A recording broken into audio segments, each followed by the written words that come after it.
تفسیر ابن کثیر سورۃ البقرہ آیت نمبر 125 126 127 اور 128۔ اعوذ باللہ من الشیطان الرجیم، بسم اللہ الرحمن الرحیم۔ میں پچھلی آیت مبارکہ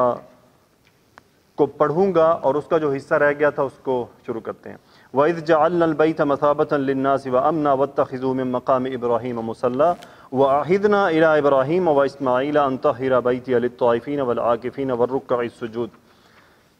اور جب ہم نے بیت اللہ کو لوگوں کے لیے بار بار لوٹ کر آنے کی جگہ اور امن کی جگہ بنایا اور حکم دیا کہ تم مقام ابراہیم کو جائے نماز بناؤ۔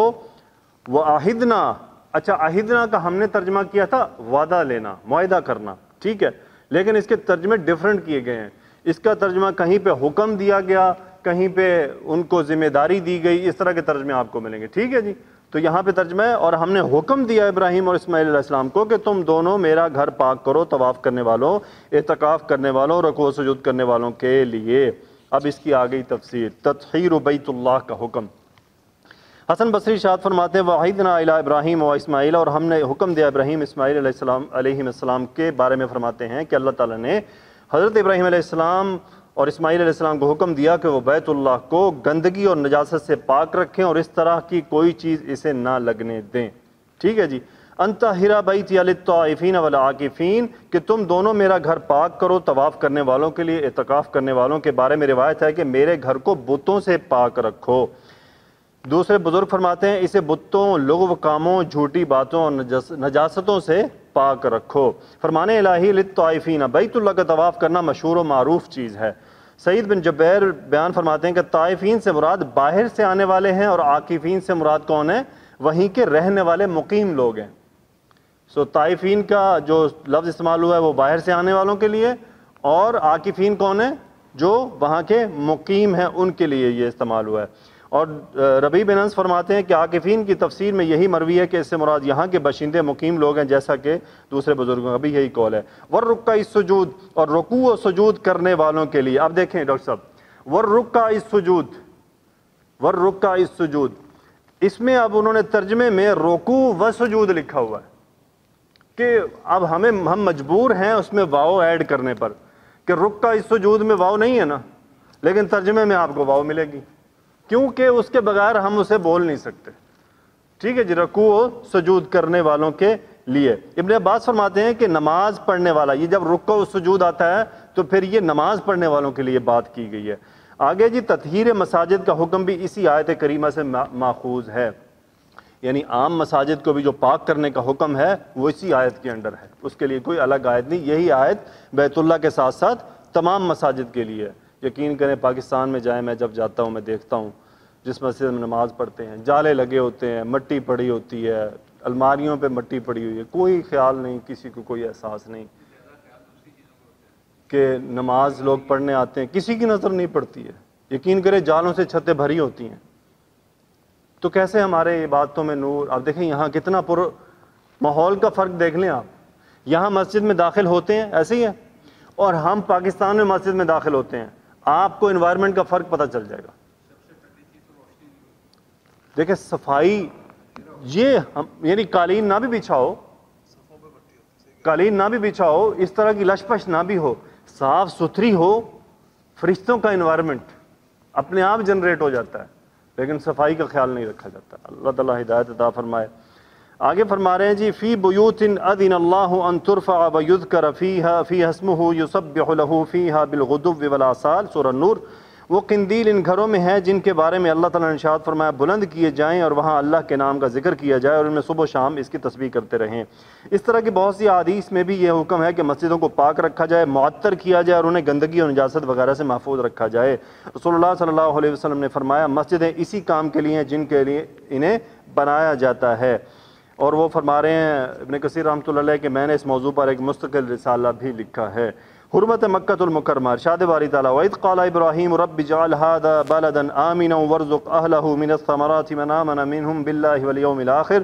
اور جب ابراہیم علیہ السلام نے دعا کی کہ اے پروردگار اس جگہ کو امن کا شہر بنا دے اور اس کے رہنے والوں میں سے جو اللہ پر اور آخرت پر ایمان لائیں ان کو کھانے کے لیے میوے عطا فرما۔ امام ابو جعفر ابن جریر جابر بن عبداللہ رضی اللہ تعالیٰ عنہ سے روایت ہے کہ رسول اللہ صلی اللہ علیہ وسلم نے فرمایا حضرت ابراہیم علیہ السلام نے بیت اللہ کو حرم اور امن والا قرار دیا، اور میں مدینہ اور اس کے دونوں کناروں کے مابین کے علاقے کو حرم قرار دیتا ہوں، لہٰذا اس کے شکار کو نہ مارا جائے اور نہ اس کی گھاس کو کاٹا جائے۔ کچھ دوسری احادیث میں یہ بھی آیا کہ اللہ تعالیٰ نے مکہ کو آسمان و زمین میں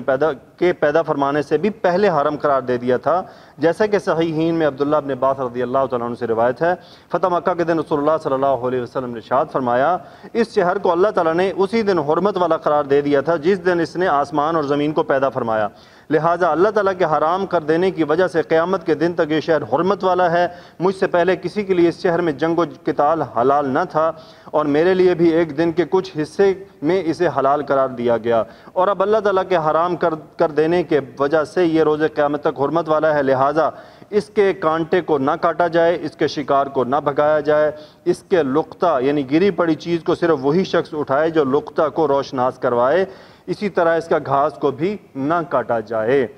حضرت ابن عباس رضی اللہ تعالیٰ عنہ نے عرض کیا کہ کہ اللہ کے رسول، اذخر نامی گھاس کے کاٹنے کی اجازت دے دیجئے کیونکہ یہ گھروں میں اور لوہاروں کی بھٹیوں میں استعمال ہوتی ہے، تو آپ نے فرمایا الا الاذخر، ہاں اذخر نامی گھاس اس سے مستثنیٰ ہے۔ یہ الفاظ صحیح مسلم کی روایت اور صحیح بخاری صحیح مسلم میں ابو ہریرہ رضی اللہ عنہ سے ملتی جلتی حدیث میں بھی مروی ہیں۔ مزید یہ کہ ابو شریح ادوی سے روایت ہے کہ انہوں نے عمر بن سعد سے اس وقت کہا جب وہ مکہ کی طرف لشکر بھیج رہا تھا کہ اے امیر، مجھے اجازت دے دیجئے کہ رسول اللہ صلی اللہ علیہ وسلم کا وہ ارشاد بیان کروں جسے آپ نے فتح مکہ کے دن صبح کے وقت فرمایا تھا، اور اسے خود میرے کانوں نے سنا، میرے دل نے یاد رکھا، اور جب آپ نے یہ ارشاد فرمایا میری آنکھوں نے آپ کا دیدار کیا تھا۔ آپ نے حمد و ثنا کے بعد فرمایا، مکہ کے لوگوں نے نہیں بلکہ خود اللہ نے حرم قرار دیا ہے، کسی بھی ایسے شخص کے لیے جس کا اللہ کی ذات گرامی اور روز آخرت پر ایمان ہو، یہ حلال نہیں کہ وہ یہاں خون بہائے یا یہاں کے کسی درخت کو کاٹے۔ اگر کوئی شخص رسول اللہ کے جہاد و قتال سے استدلال کرے تو اسے کہہ دو کہ اللہ نے اپنے رسول کو اس کی اجازت عطا فرمائی تھی جبکہ تمہیں اس کی اجازت نہیں بخشی۔ میرے لیے بھی آج کے دن کچھ وقت کے لیے یہاں جہاد حلال قرار دیا گیا ہے، اور آج پھر حرمت اسی کی طرح لوٹ آئی ہے جس طرح کل تھی۔ جو لوگ یہاں موجود ہیں وہ یہ باتیں ان تک پہنچا دیں جو یہاں موجود نہیں۔ ابو شریح سے پوچھا گیا، عمر بن سعید نے یہ فرمان نبوی سن کر تمہیں کیا جواب دیا؟ انہوں نے کہا، انہوں نے مجھے یہ جواب دیا، ابو شریح ان باتوں کا مجھے آپ سے زیادہ علم ہے، میں جانتا ہوں کہ حرم کسی نافرمان کو، کسی قاتل اور کسی تخریب کار کو پناہ نہیں دیتا۔ ان احادیث میں یہ ذکر ہے کہ اللہ تعالیٰ نے مکہ کو اسی دن حرام قرار دے دیا تھا جس دن اس نے آسمانوں اور زمین کو خود کو وجود بخشا، اور ان احادیث میں کوئی تضاد نہیں ہے جن میں یہ مذکور ہے کہ ابراہیم علیہ السلام نے مکہ کو حرام قرار دیا۔ اس لیے حضرت ابراہیم علیہ السلام نے مکہ کے بارے میں لوگوں تک اللہ تعالیٰ کے اس حکم کو پہنچایا کہ اللہ تعالیٰ نے اسے حرم قرار دے رکھا ہے، اور شہر مکہ میں ابراہیم علیہ السلام کی تعمیر سے قبل بھی اللہ تعالیٰ کے ہاں حرم رہا ہے، جس طرح رسول اللہ صلی اللہ علیہ وسلم کا فرمان ہے، میں اللہ تعالیٰ کے ہاں اس وقت بھی خاتم النبیین تھا جب کہ حضرت آدم علیہ السلام کا خمیر ابھی تک گوندا ہوا تھا، لیکن اس کے باوجود ابراہیم علیہ السلام نے یہ دعا کی، ربنا وابعث فیہم رسولا منہم، اے پروردگار ان لوگوں میں انہی میں سے ایک پیغمبر مبعوث فرما، اور اللہ تعالیٰ نے آپ کی اس دعا کو شرف قبولیت سے نوازا، اور حالانکہ اس پیغمبر کی بعثت تو اللہ تعالیٰ کے سابقہ علم کے مطابق یہاں مقدر تھی، یعنی وہ آلریڈی اللہ تعالیٰ نے لکھی ہوئی تھی۔ اسی لیے حدیث میں آیا کہ جب صحابہ کرام نے عرض کیا کہ اے اللہ کے رسول آپ اپنے آغاز کے بارے میں کچھ فرمائے، تو آپ نے ارشاد فرمایا، میں اپنے باپ ابراہیم علیہ السلام کی دعا اور عیسیٰ ابن مریم کی بشارت ہوں، اور میری ماں نے یہ خواب دیکھا کہ ان کے جسم سے ایک نور نکلا جس سے شام کے محلات روشن ہو گئے۔ اس کے بعد مکہ کے امن اور رزق کے لیے ابراہیم علیہ السلام کی دعا۔ ابراہیم علیہ السلام نے مکہ کے لیے دعا کی، رب اجعل ھذا بلدا آمنا، اے پروردگار اس جگہ کو امن کا شہر بنا دے، یعنی یہاں امن ہی امن ہو، کوئی خوف نہ ہو، یہاں کے رہنے والوں کے دامن گیر ہو۔ اللہ تعالیٰ نے اس دعا کو شرف قبولیت سے نوازتے ہوئے مکہ کو شرعاً اور قدراً امن، چین اور سکون کا گہوارہ بنا دیا۔ اور جو اگلی بات آئی ہے وہ صحیح مسلم میں جابر رضی اللہ تعالیٰ عنہ سے روایت ہے کہ رسول اللہ صلی اللہ علیہ وسلم کو ارشاد فرماتے ہوئے سنا، کسی کے لیے مکہ میں ہتھیار اٹھانا حلال نہیں ہے۔ آگے فرما رہے ہیں، رب اجعل ھذا بلدا آمنا، یعنی اس جگہ کو پرامن شہر بنا دے۔ یہ دعا بہت مناسب تھی کیونکہ یہ تعمیر کعبہ سے قبل تھی اور اس وقت بالکل غیر آباد وادی تھی۔ سورہ ابراہیم میں اللہ تعالیٰ نے فرمایا، وَإِذْ قَالَ إِبْرَاهِيمُ رَبِّ اجْعَلْ هَذَا الْبَلَدَ آمِنًا، اور جب ابراہیم علیہ السلام نے دعا کی کہ میرے پروردگار اس شہر کو لوگوں کے لیے امن کی جگہ بنا دے، اور یہاں اس موقع پر یہی دعا مناسب تھی کیونکہ یہ دعا تعمیر کعبہ، اہل و عیال کے رہائش پذیر ہونے کی، حتیٰ کہ حضرت اسحاق کی پیدائش کے بعد کی ہے۔ حضرت اسماعیل علیہ السلام سے 13 برس چھوٹے تھے، اسحاق علیہ السلام ابراہیم علیہ السلام سے اسماعیل علیہ السلام سے 13 سال چھوٹے تھے، اسی لیے تو اس دعا کے آخر میں یہ بھی فرمایا الحمدللہ الذی وہب لی علی الکبر اسماعیل و اسحاق ان ربی لسمیع الدعاء، اللہ کا شکر ہے جس نے مجھ کو بڑی عمر میں اسماعیل اور اسحاق بخشے، بے شک میرا پروردگار سننے والا ہے، دعا سننے والا ہے۔ ارشاد باری تعالیٰ وَارْزُقْ أَهْلَهُ مِنَ الثَّمَرَاتِ مَنْ آمَنَ مِنْهُمْ بِاللَّهِ وَالْيَوْمِ الْآخِرِ قَالَ وَمَنْ كَفَرَ فَأُمَتِّعُهُ قَلِيلًا ثُمَّ أَضْطَرُّهُ إِلَىٰ عَذَابِ النَّارِ وَبِئْسَ الْمَصِيرُ۔ ابن جریر نے ابی بن کعب سے روایت کیا کہ وَمَنْ كَفَرَ فَأُمَتِّعُهُ قَلِيلًا ثُمَّ أَضْطَرُّهُ إِلَىٰ عَذَابِ النَّارِ وَبِئْسَ الْمَصِيرُ، جو کافر ہوگا میں اس کو بھی اس قدر رزق دوں گا مگر پھر اس کو دوزخ کے عذاب بھگتنے کے لیے ناچار کر دوں گا اور وہ لوٹنے کی بری جگہ ہے۔ یہ قول باری تعالیٰ ہے۔ بزرگ فرماتے ہیں کہ حضرت ابراہیم علیہ السلام اس دعا کو صرف مومنوں تک محدود رکھنا چاہتے تھے، مگر اللہ تعالیٰ نے فرمایا کہ رزق تو میں کافروں کو بھی اسی طرح دوں گا جس طرح مومنوں کو دوں گا۔ یہ کیسے ہو سکتا ہے کہ لوگوں کو پیدا تو کروں مگر انہیں رزق نہ دوں؟ میں کافروں کو بھی دنیا میں کسی قدر متمتع کروں گا مگر پھر انہیں عذاب بھگتنے کے لیے جہنم رسید کر دوں گا جو بہت بدترین ٹھکانہ ہے۔ ابن عباس رضی اللہ تعالیٰ عنہ نے درج ذیل آیت پڑھی کُلًا نُمِدُّ هَٰؤُلَاءِ وَهَٰؤُلَاءِ مِنْ عَطَاءِ رَبِّكَ وَمَا كَانَ عَطَاءُ رَبِّكَ مَحْظُورًا، ہم ان کو اور ان سب کو آپ کے پروردگار کی بخشش سے مدد دیتے ہیں اور آپ کے پروردگار کی بخشش کسی سے رکی ہوئی نہیں ہے۔ ٹھیک ہے جی، یہ تو یہاں تک کی بات تھی۔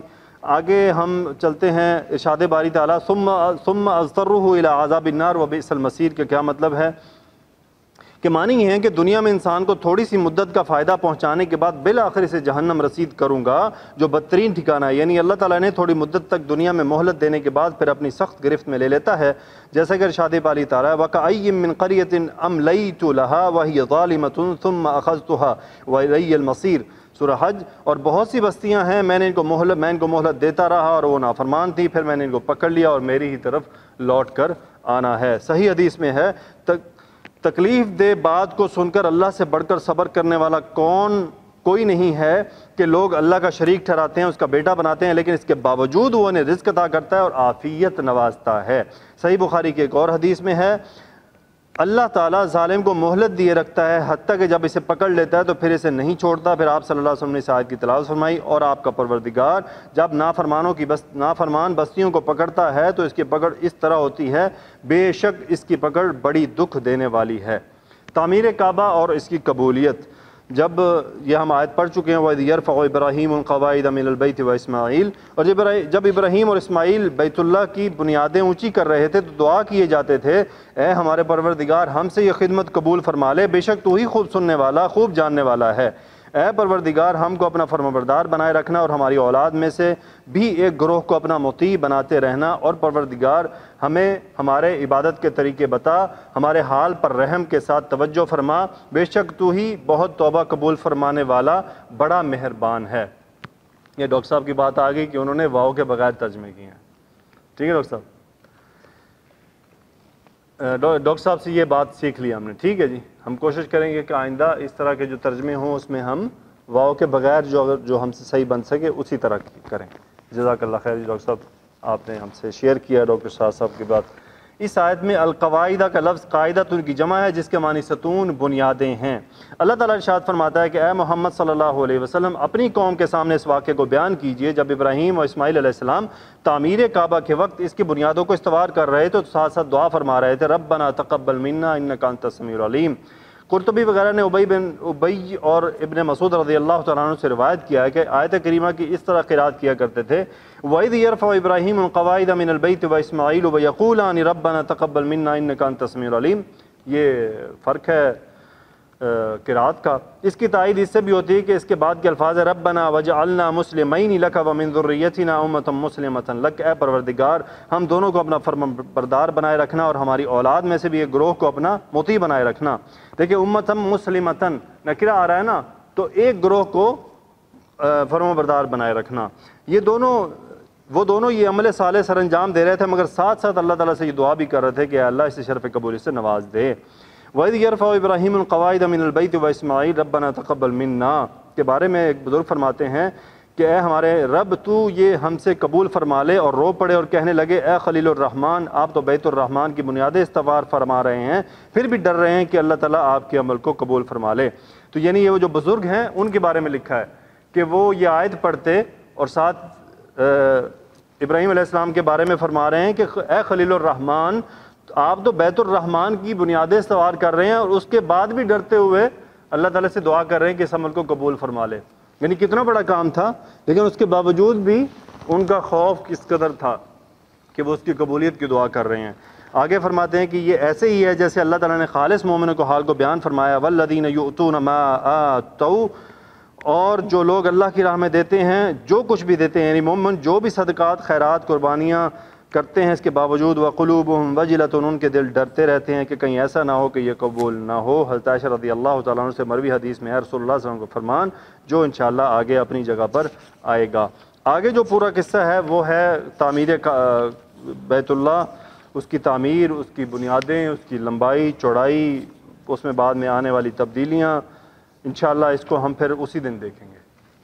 ایک دن ہم اس کو دے دیں گے، اس کے بعد پھر ہمارا نارمل سلسلہ چل پڑے گا۔ جی اللہ تعالیٰ سے دعا ہے کہ یا اللہ کوئی کمی بیشی ہوگی تو اسے معاف فرما دے اور ہم پر رحم فرما، آسانی فرما، ہمارے لیے اس عمل کو کرنا آسان فرما دے۔ ربنا تقبل منا انک انت السمیع العلیم وتب علینا انک انت التواب الرحیم۔ سبحانک اللہم وبحمدک نشہد ان لا الہ الا انت نستغفرک ونتوب الیک۔ اللہم صلی علی سیدنا و مولانا محمد وعلی آلہ وصحبہ وبارک وسلم، آمین یا رب العالمین۔